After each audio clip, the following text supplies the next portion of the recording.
Hey, today I'm going to walk you through creating an animation just like this using Rush Hour. Along the way, I'm going to share tips and tricks on how to improve your workflow, as well as some tips that I've learnt about how to do better camera work. We're going to be using Rush Hour Vehicle Animator plugin, and we're also going to use the MAWI Burned Dead Trees Forest Biome. Jay from JS Films recommended this environment to me, and it really does stand out. It even comes with an on-fire version, which creates a really dramatic scene to drive through. In Unreal, I've actually gone ahead and already moved a lot more fire around, placed a lot more fire, just to create a more exciting track. And as we move through it, we've got embers, and this is just going to create a really great dynamic environment for us to work in.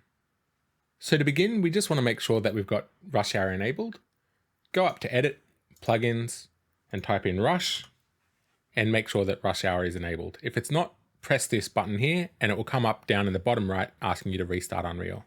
Go ahead and do that, and we'll come back to the editor. So now Rush Hour is enabled. Let's start by creating a path. So if we come up to this plus button up here, we can go to all classes and type in vehicle. And we can see that we've got this vehicle animation path. So let's just click and drag that in. And we can see that it's starting here and ending here. So we'll just quickly rotate that so it looks along the road a bit more. And we might actually just move it a little bit further up this path. So come back to the move mode and drag it up and rotate again. So now one trick I like to do when placing it is it can be kind of annoying to do this in the 3D viewport. So I come up to perspective and go to the top down viewport. And if you zoom out, we can actually see where the road is along this map. So we'll scroll in to where we've placed the path. So we can see the path up here. So we can see that there's these 2 points on the path. If I click on the one that has the stop sign, we can see that we've got the manipulator for this control point. So if we zoom out a little bit, we can hold Alt and drag off this point, and we can see that it's left that original point there, but it's created this new point, and the stop action has moved with this new viewpoint. So what we're going to do is we're just going to go right along this path, and we're just going to drag out, keep creating this vehicle path along this road, and we'll just quickly get that done. Every time that you do this, you want to hold Alt, drag to the new point, and then release Alt. In the process of doing this, if you notice the path becomes a bit twisted or a bit tangled, that just means you've dragged the mouse back as you've done it. So if you can either click on the new control point and press delete, or you can press Control Z and it will undo that point. And just make sure that when you're dragging the new point that you drag away from the existing path.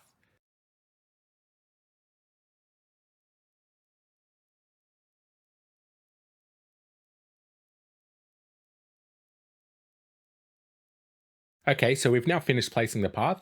I'm pretty happy with how it looks at the moment, but there is a few strange kinks and bends that are going to impact the animation. But what we'll do is we'll play through, watch the vehicle perform, and we'll make any adjustments to make that look a little bit better. So we'll come back up to the top button up here and go to perspective again. And we're back to where we were looking at the vehicle path. So make sure you've got the vehicle path selected, and we're going to scroll down to the vehicle animation path section here. So there's a few things we want to do here. First, we're going to change to the racer profile. We want this to be a fast, energetic animation. So racer is going to be fairly controlled, but also quite fast, whereas frantic will be a little bit less controlled and Sunday driver will be a bit slower. At the moment, we want to just stick with racer. For the vehicle type, we're just going to choose the BP Sedan RH, which is the sedan that ships with Rush Hour. And also the path defaults to 100 miles per hour. So we'll just come down to this reset speed and type in 200. And then we'll come up and press reset path speed. And that goes through every single control point along the path and sets a speed.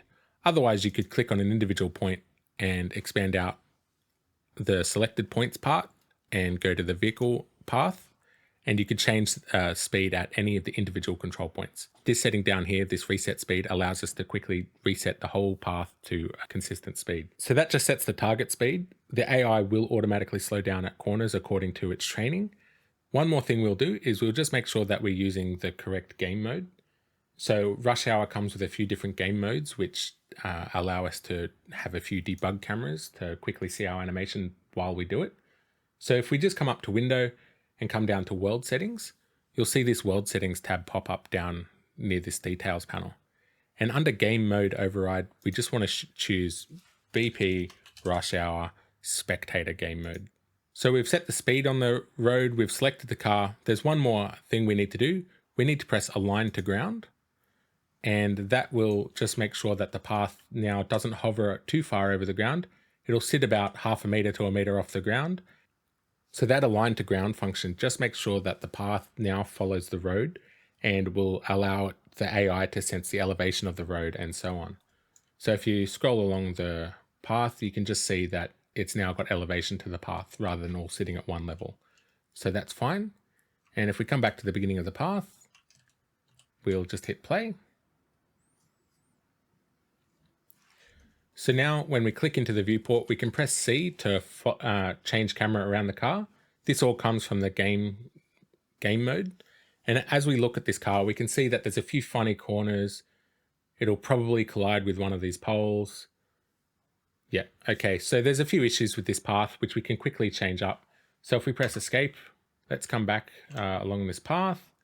And yeah, so this corner looked a bit funny. So we'll drag that point a little bit around. That's a bit of a funny point there. So we'll click on this control point and rotate that. Maybe shift it out a little bit.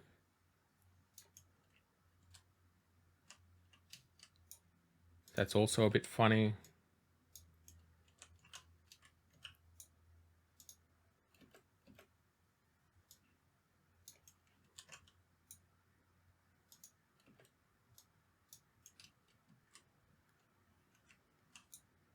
So obviously the car is cutting the corner a little bit here, so we can just shift this point out a little bit.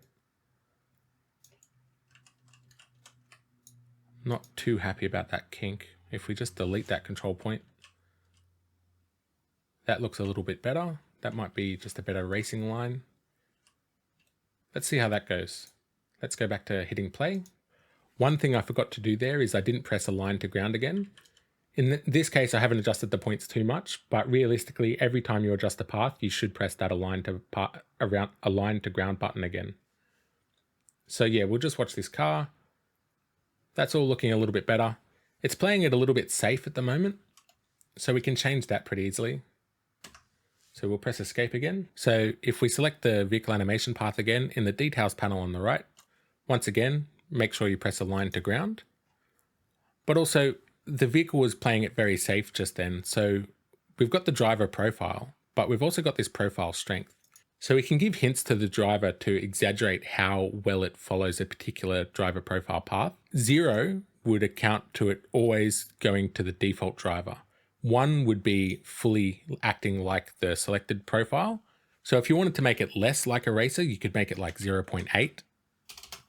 Or in this case, we actually want it to act more like a racing car driver. So we can actually exaggerate that. So if we were to type in, say, 1.4, that might be a bit extreme, but let's see how it goes. Let's hit play. So we'll change camera again to watch it from behind.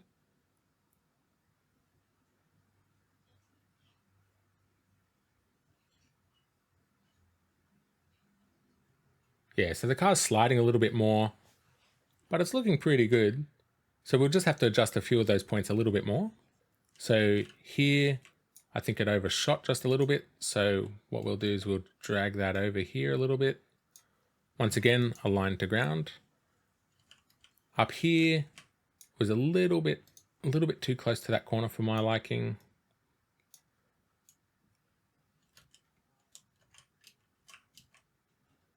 Let's try that. So align to ground again, and let's hit play. So we'll press C to watch it from behind again, and we'll just watch it perform. We're not going to worry too much about whether the car seems fast or not at the moment. We're just looking for a good, nice, natural motion. Here we can see that it's performing a little bit better. That came quite close to that pole, but it didn't hit, so that's good.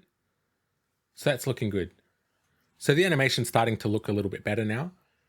A lot of the sense of speed and momentum from this vehicle is going to come from good camera choices, which we'll cover in a little bit. At the moment, as I said before, we're just looking for a nice natural motion on the car and getting the broad strokes in that we want from the car. So we can see that it's pushing those corners a little bit faster. We can see that it's got quite a weight behind the car. We can see that it's sliding a little bit. That's going to all look good.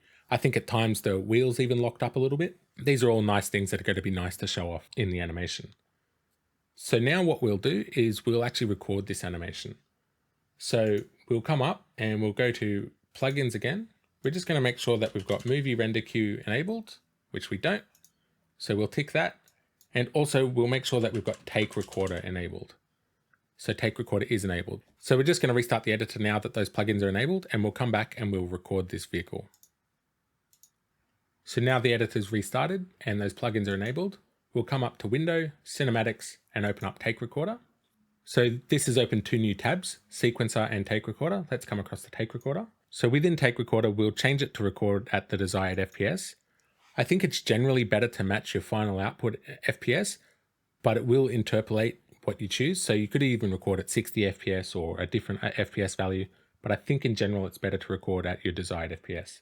So we'll choose 30 FPS there. And one more thing, when I'm recording a vehicle, I really like to avoid any hitches or low performance in the editor. I really want to record the best vehicle I can. So what I'll do is I'll come up to settings up here and I'll change engine scalability settings.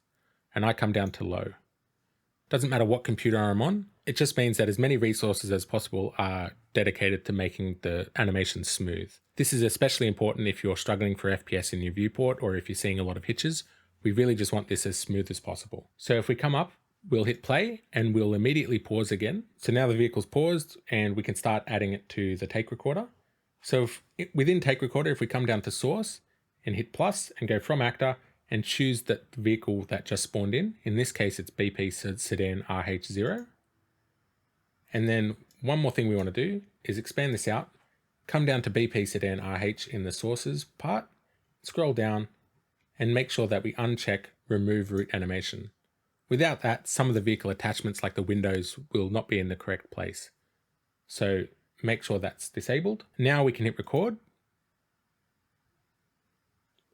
and press play again.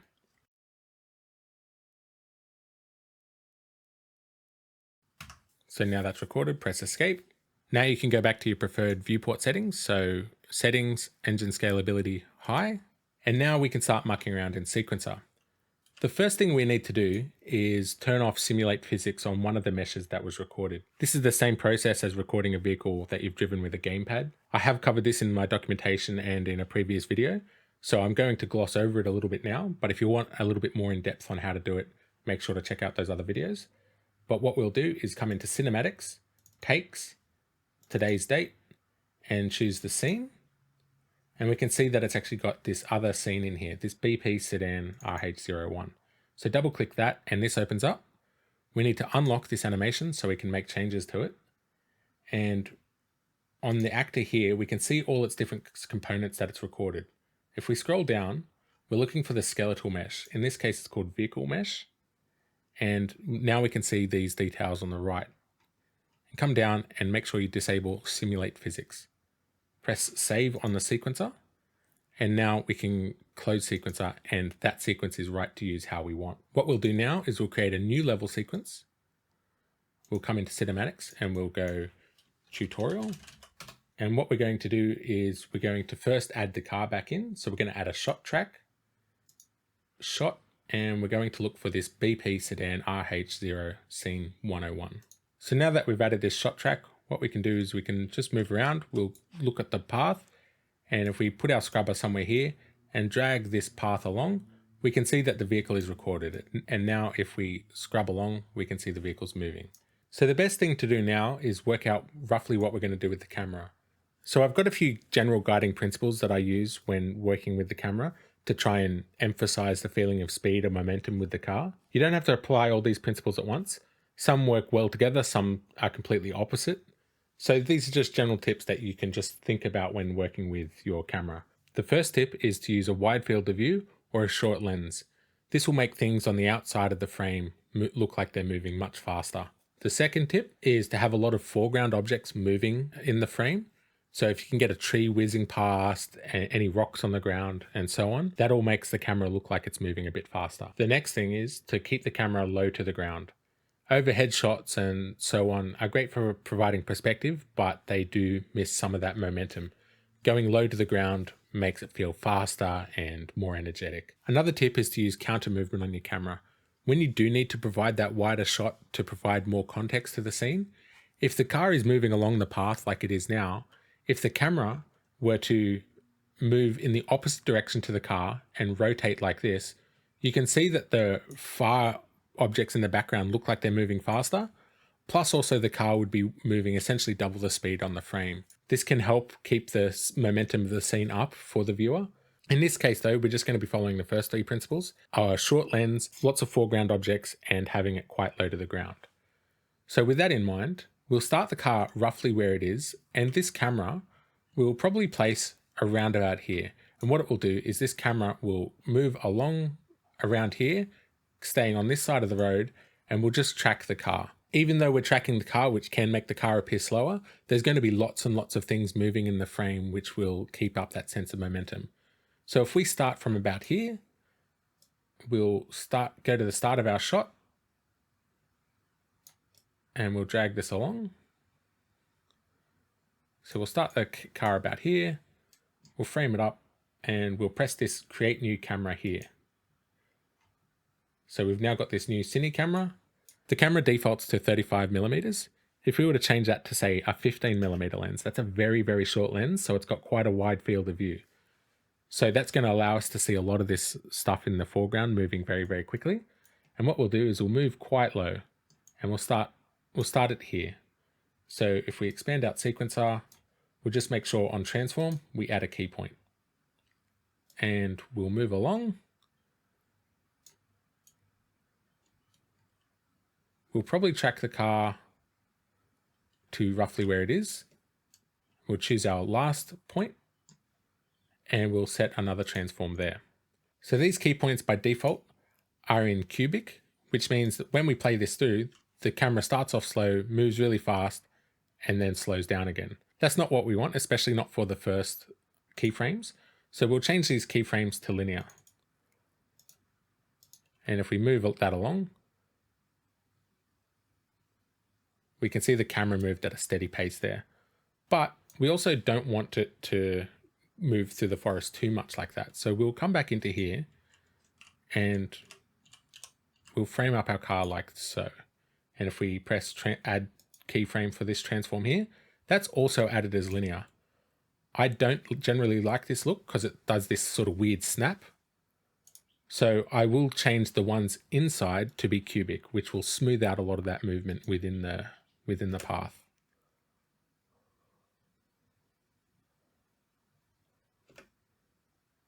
We can see that one still moved a little bit strange around about here. So what we'll do is add another keyframe like this. That's also added as linear, so it enhanced that snap. So if we come back to cubic auto there and play this, that's looking a little bit better.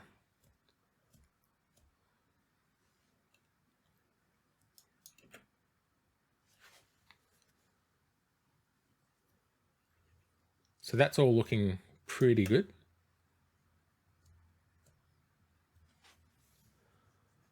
I tend to watch the animation through a few times and just sort of pick up on anything that I might want to improve. So I'm relatively happy with how that's looking. Normally at this part of the track around about here, I'd probably push the camera in a bit more, but I actually like how the trees are coming through. So I'm actually going to leave that animation as it is. I think the last thing we need to do to this is just add a bit of camera shake, which will add a little bit more life to that camera. We can do this if we go over to Content Browser, and just in the Cinematics folder, we're just going to right click and go Blueprint Class. And if we search for all classes and search for Camera Shake, we can come down and go to Camera Shake Base. So we'll choose that one and select, and we'll just call this BP Camera Shake Car Follow. And double click that. And then it comes up with this full size blueprint window. We'll close it again and double click it again. And we just want this reduced blueprint window. So we'll just shrink this a little bit more. And under the root shake pattern, if we choose Perlin noise, that's generally a good noise to use for this. So now you've chosen that, you can expand this out. We've got a few different fields we want to change here. First, we'll turn off any blend time and we'll change duration to 0. that will mean this will just endlessly continue, which means we can control it through sequencer better. The way you control this is you control the amplitude or the amount to move by and how quickly it moves. So the frequency is how quickly it sort of oscillates or moves. So you can do that for both location and rotation. It's easier to do this when you're looking at it. So we'll go back to the sequencer, add this in, and then we'll trial it out. So back in sequencer, if you find your camera component and hit plus on the track and choose camera shake, and then we can choose the new camera shake we just created, and we can just drag that down and move it back over here. And if we look at it, it's pretty subtle as it is. So if we change the location amplitude to say 10, that'll move it by 10 centimeters. And the frequency, we might do it, let's just start with 4, see how it looks.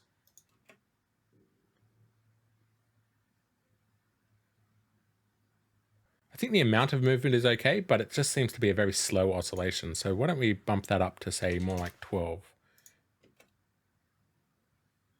Okay, that's the right amount of frequency, I think, but I think the amplitude's a little bit too high. So let's change that down to say 5. It's still a bit much.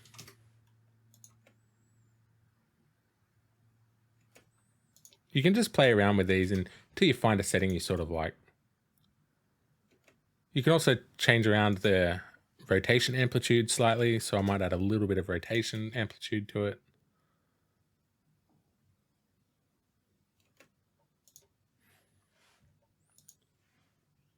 Might change the location frequency down but to 10. The rotation frequency might make that more like 5.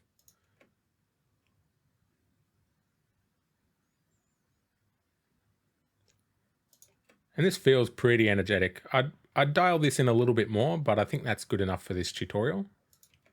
I think that's pretty good looking for now. So just hit compile and then save on that camera shake, and then close that off. Now the last thing we need to do on this sequence is we need to add a camera cut track. So if we come back into the track and add a new camera cut track, we'll move that above shots just by clicking and dragging. And on the plus camera, we will choose our cine camera actor. The best thing to do is make sure that the camera cut starts before the start of your sequence. This ensures that MAWI Render Queue can warm up properly with this camera. And sometimes it's also good to just start your camera movement 1 frame early. So now that the camera starts moving 1 frame early, we'll just come back to camera cuts and press this little camera here, which means we'll see what the camera is meant to be looking at, and we'll hit play. So the framing's still good, and now we're ready to render it in MAWI Render Queue. Make sure you save that sequence, and then we'll move on. We'll move to MAWI Render Queue now, but just before we do, we just want to make sure that when MAWI Render Queue starts rendering, it actually starts simulating the level. So that will mean the original vehicle path that we created will actually spawn a new vehicle, and it will interfere with our render. So we want to make sure that we turn that off for when we're rendering. So we'll close sequencer for now, and we'll scroll down and look for our vehicle animation path. So we've got it here, and we just want to turn off auto start and press save. So that'll mean now when we hit play, the vehicle won't spawn, but it also won't spawn when we're creating a video with MAWI Render Queue. So now we can go up to Windows, Cinematics, MAWI Render Queue. And in this, we'll hit plus render, and we'll choose our tutorial level sequence. So on settings, we'll just click settings. There's some great videos on YouTube, which I'll link below, about how to choose the best render settings. For this example, I'm going to stick mostly with the default settings, which will just render things a lot quicker than a full high quality render. But I'll walk you through some of the settings you could change, which would improve the quality of the render.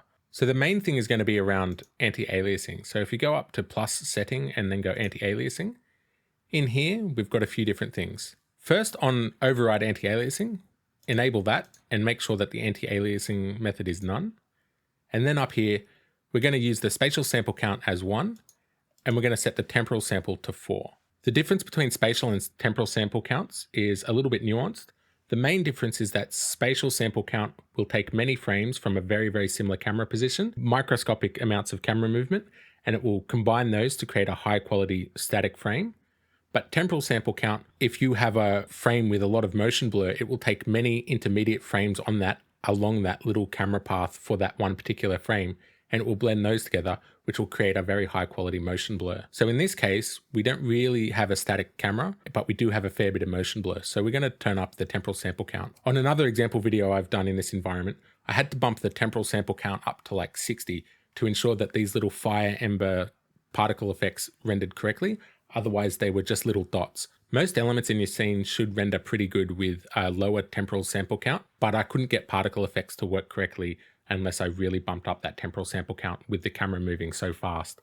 So for this, we'll see a few little streaks not looking quite right. It will render correctly when we bump that temporal sample count right up. We can see down here that it's giving us a small warning. The default temporal anti-aliasing uses 8 samples. So the way these combine is it's spatial sample count times the temporal sample count. So in this case, we're only going to have 4 samples. So we might bump that up to more like 8, and that will get us closer to what temporal anti-aliasing would look like. 2 more settings we want to change in here are use camera cut for warm-up and render warm-up frames. You'll remember in the sequence that we extended the camera cut out a little bit before the start of our sequence. That's so that the camera can warm up, the motion blur can warm up, and most importantly, the particle systems can all start emitting their particles and getting ready for the first frame. That's why it's also important that we tick on render warm-up frames. That means they all get submitted to the GPU, which initializes these particle systems. Next, we want to make sure we've got game overrides. If it's not there, go up to settings plus and go game overrides. It should be up here somewhere. And then in here, we want to make sure that cinematic quality settings is enabled and texture streaming is disabled. Now we can hit accept and let's render local.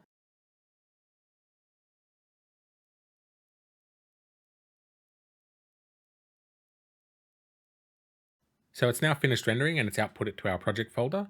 So in your project folder, go to saved, movie renders, and we can see we've got a whole bunch of JPEG files here. So now we can see that the motion blur on the car is pretty good. The motion blur on the environment's pretty good. The embers are doing that weird streaky thing I was talking about. That can be improved just by upping your temporal sample count. But if you scroll through, we can see that it's got the camera shake, all the tires are moving correctly, and it looks pretty good.